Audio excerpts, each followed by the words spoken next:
Today I want to tell you what to expect if you are a new player in Hell Let Loose. So let's say you've been playing Call of Duty forever like I have. I started in '07 on Call of Duty. I played a bunch of Battlefield. So you feel like you can pretty much go into any first-person shooter, get the hang of it, and start wrecking, relatively quick. I would throw all of those ideas out the window at first in Hell Let Loose. Now, if you're looking for, deep technical tips and stuff like that, I am the new player. I've played maybe 5 matches now to this point, and there is a lot going on. And so I'm going to try to help you if you're looking at this game. Maybe this game isn't for you, but I'm going to tell you some of the good things, maybe some of the bad things, just my overall opinion and experience with Hell Let Loose so far and some things to expect. Now, if you like this type of video or if it helps you out, consider subscribing and hit your notifications so you never miss a video from me where I will be live streaming this game as well. Let's go ahead and get into it. So Hell Let Loose is a realistic World War II style shooter. Now, a lot of games claim that, but this is a legitimate, realistic game. Literally one bullet can kill you. And so that's the first thing that you should expect when you get into this game. Expect to die a lot. A lot of times you're going to hit the ground and be dead before you even realize what happened. Now, that may not sound like a lot of fun, but you have to kind of grasp the notion that, hey, cover, strategic points, all of these things, some of these things we'll talk about, a little bit more in depth, but these things are super important. You don't just run out there. You're not going to be slide canceling. You're probably not going to be bunny hopping around the map. You're going to be moving, undercover, prone. You're going to be crouching, these kinds of things. And you definitely, if you are not a team player, which I tend to go out and do my own thing. You guys have watched me in stream do that a bunch. But if you're not a team player, you're a lone wolf, this game probably is not for you. Either way, I would expect to die a lot. And that leads us into what we just talked about, man. This is a team game. So having a headset, having a mic, taking orders from other people may sound like a weird concept when you're in a video game, but that's exactly what you kind of want to do if you want to win.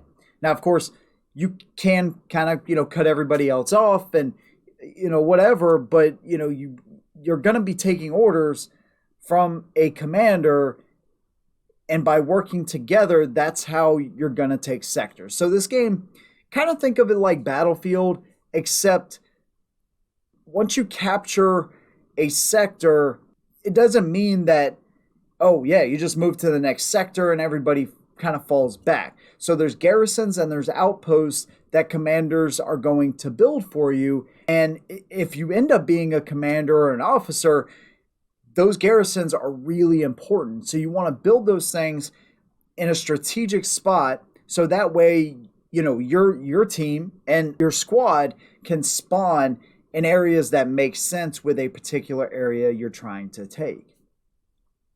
And so the more players that you have inside of a sector, the quicker you're going to be able to get to it. But there's also strong points so that, double or triples the time that it takes to actually capture these sectors. So it kind of works like Battlefield, except it's more of a tug of war type of thing where, depending on the game mode that you're playing, it's kind of like you're going to capture and then you're going to have to fall back. There's also moments where you're going to have to redeploy. Actually, redeploy is really important in this game because otherwise it can become a running simulator very quickly. So let's say, you're deep behind enemy lines, you've set a garrison and you're like, man, I really want to spawn there. But most of your team is back because, you're deep inside of enemy lines. At that point, you want to redeploy back to a garrison or even your main outpost that everybody kind of starts at to get back to where your team is, because otherwise you're doing nothing but, maybe popping off some kills, but you're not helping the team. Team is very important in this game. So there's a lot of times I'll play Battlefield or I'll play, Call of Duty, and you just shut your mic off and you kind of just do your own thing. This isn't that type of game. So if you're uncomfortable, with the prox chat and, talking to other people, you might want to get some friends together and, play it as you become more accustomed, because you're going to start hearing people barking out orders, not knowing what the hell's going on.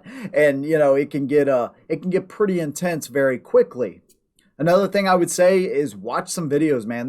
Like I said, there's some great tutorials out there before you even step foot inside a match. That way you kind of know some of the lingo and you kind of know what to expect before you go in. Another thing that you want to expect is the guns. There's no, stupid camos. There's no anime. There's no, Batman or frickin' Spider, any of that kind of crap. It is a realistic World War II shooter, and that goes for the recoil of the guns as well.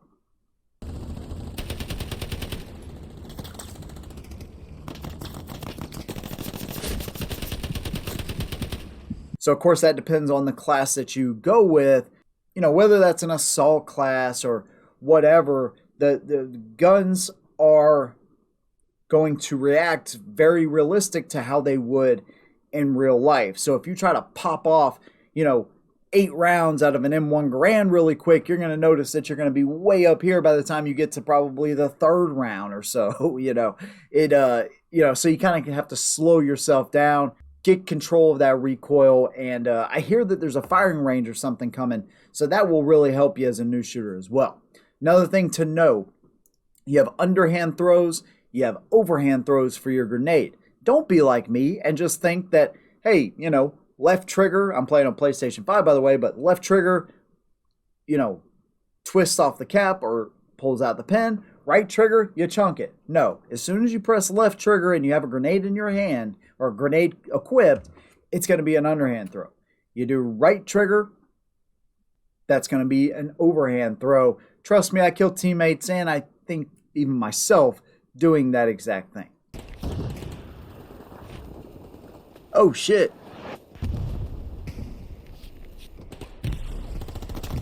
Oh, no, I'm sorry. My bad. So everybody kind of has a job to do, right?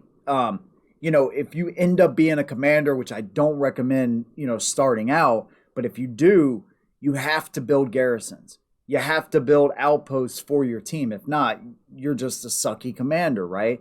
People call you on that too. But it's one of those games where you don't hear a lot of people, going back and forth. At least I haven't. It's been more like, hey, we got enemies upstairs in this room, or hey, we got enemies, over here, in a certain location, or, they're behind the hedgerows over here or whatever, so people are really trying to work together. So you kind of want to embrace that, man. And again, when you're brand new to this, it's hard. You just want to take directions. You don't want to be a commander or anything like that, because everybody has a job to do. And one of the most important is sticking with your team and not becoming a lone wolf, because I tried it. It really does not work in this game. And that goes for, if you have an assault class and, you're carrying an ammo box, somebody asks for ammo, switch really quick to your ammo. Help them out, because chances are you're going to need help eventually as well. So you have some tools to work with. You definitely want to make sure that you kind of use those tools the best you can to help people out. And things happen very quickly in this game. So again, you'll notice that you'll get killed, and then all of a sudden you'll find yourself in a position where you just racked up 4, 5, 6 kills at a time. And I feel like it's one of those games, this is at least what I've read, but I can see this being the case, where once it clicks, this game can be a lot of fun. Because I've already noticed in 5 matches, first of all, I've improved dramatically, over those 5 matches. But one thing about this game, especially if you like World War II style shooters, is this game can be very addictive very quickly, because it's unlike anything else out there. Most shooters, it's run, gun, run, gun, run, gun. You know what I mean? This is not that type of game. There's other things to do. Also, the locations they choose, it's so freaking authentic, man, that it makes me happy, because somebody actually took the time to make a World War II game that isn't cheapened by a bunch of nonsense.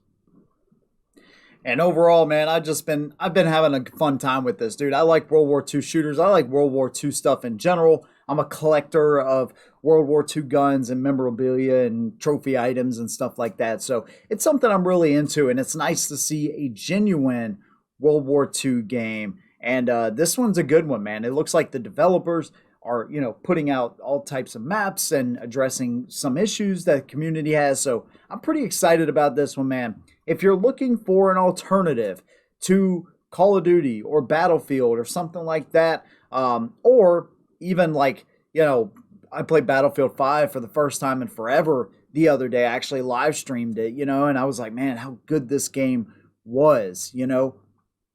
Firestorm was a masterpiece. They never, did anything with, really. This is a good replacement for that, and not your typical shooter at all.